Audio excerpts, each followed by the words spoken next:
Bonjour à chacun et chacune. Bonne fête du 1er mai.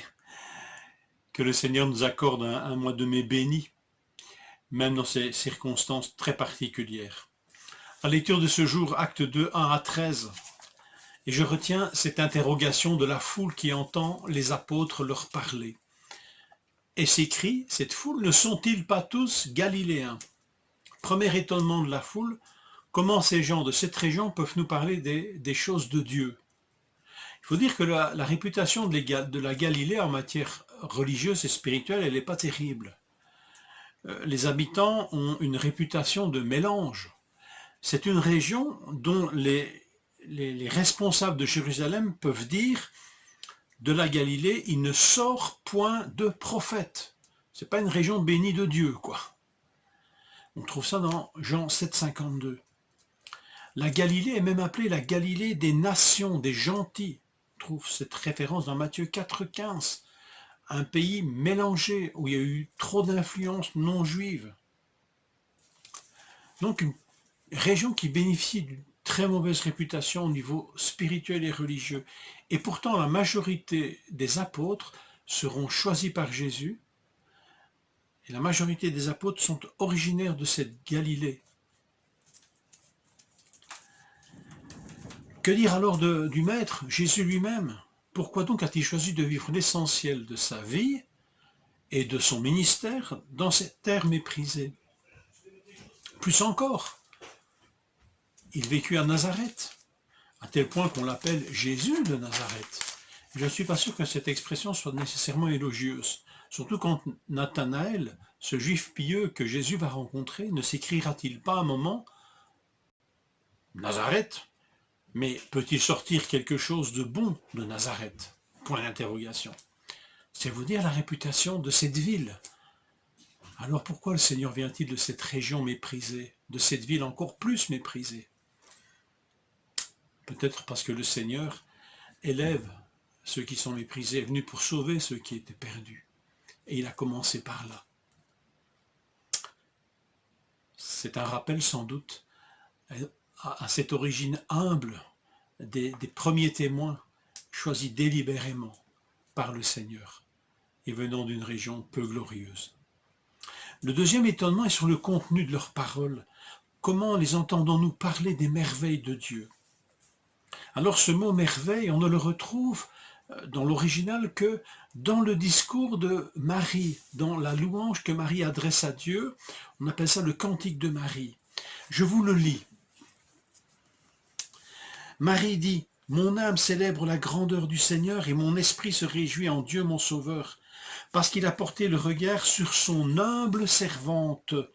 En effet, voici désormais toutes les générations me diront heureuse, parce que le Tout-Puissant a fait de grandes choses pour moi, a fait des merveilles pour moi.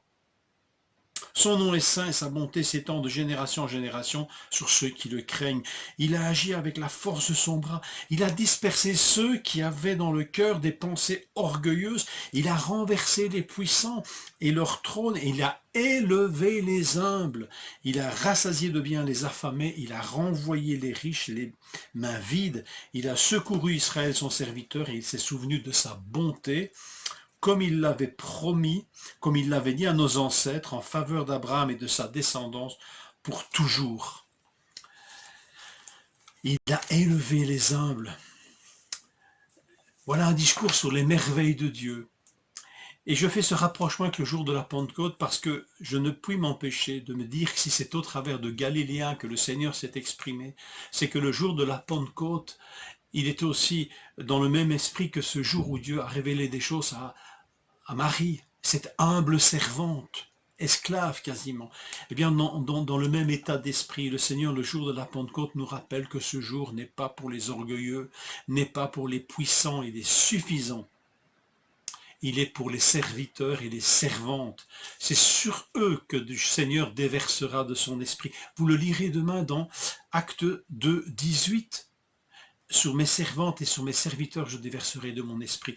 Et ce mot servante, ici utilisé, vous ne le retrouverez que 3 fois et toujours sous la plume de Luc. 2 fois attribué à Marie, c'est Marie qui est une servante, et 1 fois ici sur toutes les sœurs, les femmes qui recevront cet esprit, ce seront des servantes. Et ceux qui recevront ce don seront des serviteurs, des esclaves. L'Esprit Saint et des humbles, voilà ce qu'il faut pour parler des merveilles de Dieu, pour que les merveilles de Dieu puissent se manifester aux hommes. L'Esprit Saint et des humbles, rien de plus, rien de moins. Dieu résiste aux orgueilleux, mais il fait grâce aux humbles. Ne dites pas comme moi, je dis souvent, Dieu abaisse les orgueilleux et il élève les humbles, mais il résiste aux orgueilleux et il fait grâce aux humbles. La grâce, charis en grec, n'est-elle pas la source des dons de l'esprit? Charisma, don de la grâce. La grâce faite aux humbles, aux serviteurs et aux servantes. Que durant ce mois de mai, nous puissions nous approcher de Dieu et nous rappeler que Dieu fait grâce aux humbles et que son esprit sur des humbles, des serviteurs et des servantes, c'est ce qu'il faut pour que les merveilles de Dieu puissent se manifester, puissent être révélées. Que nous puissions découvrir cette merveille durant ce mois et peut-être durant cette journée. Que le Seigneur vous bénisse.